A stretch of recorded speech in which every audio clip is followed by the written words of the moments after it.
रोज अखिया रहेला इंतजार में, दिल भइल दीवाना तोरा प्यार में, दिल भइल दीवाना तोरा प्यार में। जब से नैना लड़ल बात आगे बढ़ल, जब से नैना लड़ल बात आगे बढ़ल।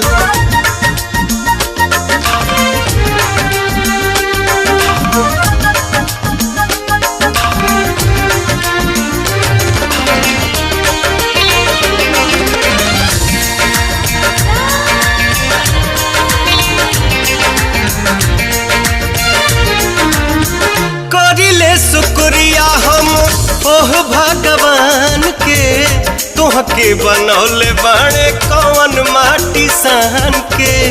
दिल में मोहब्बत जगा दिला।